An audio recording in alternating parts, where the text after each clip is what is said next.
Hey, it's FPL Plus and welcome to my imaginary wildcard for Game Week 5. Let's get right into it. The goalkeeper situation stays the same, with Alex McCarthy registering yet another clean sheet, making 3 saves and securing 2 bonus points for his 9-point haul in Game Week 4. With a steadily improving defense and great fixtures to come after Chelsea, McCarthy still seems like the best cheap goalkeeper. Steer is the formula enabler, even more obvious now that Nyland has had his contract terminated. In defense, Robertson and Liverpool as a whole was stunned by Aston Villa, conceding 7 goals. It's clear Robertson is not being picked for clean sheet potential, rather how often he gets into the opposition's box and how he's outscored Trent, who's 0.5 mil more. Moving forward, if the Liverpool defense continues to look like a liability, then a downgrade would be an easy option to make.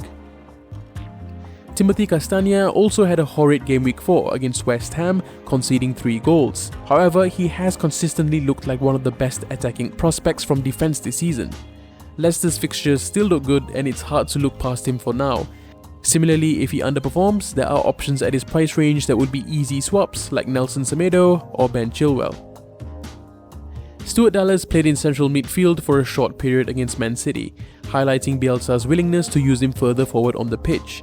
He's already come close to scoring this season and it feels like it's just around the corner. Another option is Leeds' rampaging right back Ayling, who's also looked fantastic for the same price.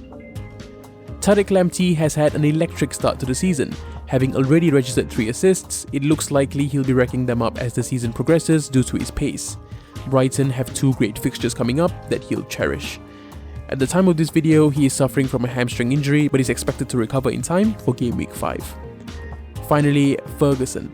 I've gone with him instead of Mitchell as ultimately this is a bench fodder and you don't want to waste a future transfer on a bench fodder.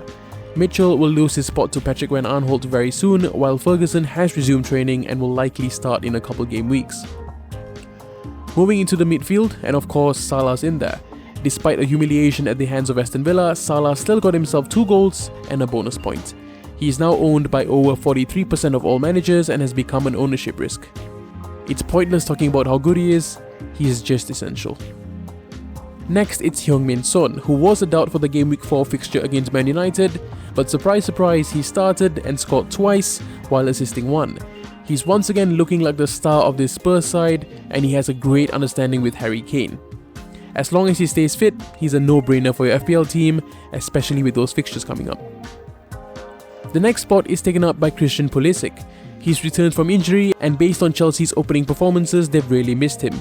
He hasn't played a full game yet this season, so this is a little risky.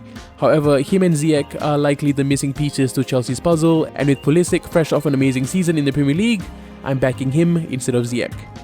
Definitely a differential of sorts.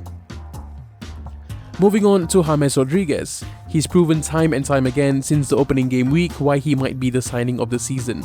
With an incredible 13 key passes so far, he is the reason for Everton's recent performances, as well as CALVERT-LEWIN's form. There doesn't seem to be any stopping James, and at this price point you just can't find a better option. While he is fit, he'll be returning points this season more often than not. The final midfield pick is Daniel PODENCE. Wolves have been disappointing. Even against the second worst defense in the league, they only managed a single goal. However, they arguably have the best fixtures among any other Premier League side in the next 3 game weeks. PODENCE and Neto have looked like Wolves' key players in their last 2 games, with Jimenez starting to falter off. He's a fixture-based punt, but at 5.6 mil, expectations are adjusted. Moving into the strikers, and it's no surprise that Harry Kane is here. An incredible dismantling of Man United in Game Week 4 saw him score twice, set up 1, and secure all 3 bonus points. No player has come close to Harry Kane's 6 assists this season, but don't let that fool you. This guy can score goals too. He's tied with Mohamed Salah for the most shots this season as well at 19. If he keeps this up, you can count on him to consistently score goals and provide assists for Heung-min Son. And if it doesn't work out, Sergio Aguero is back in training and is an easy swap. Next, it's Dominic Calvert-Lewin, and I don't really need to explain why. 6 goals scored this season, a vital reason for Everton's blistering form. He's also missed 2 big chances, so it could have been 8 goals. He's confident and always seems to be in the right spot at the right time. He's also a massive ownership risk with more than 47% of all managers owning him. This is more of an ownership hedge than anything. Finally, the 4.5 mil bench fodder is Sheffield's record signing, BREWSTER. They've lacked firepower since last season, and it's likely he gets right into the starting 11 in Game Week 5 unless he's injured. It's against Fulham as well, so you may want to even consider starting him. Can't really go wrong with 4.5 mil for a starting striker. This team will cost you 100 mil, and you'll definitely have some money in the bank for tweaks. That's about it. Thanks for watching, and I'll see you soon.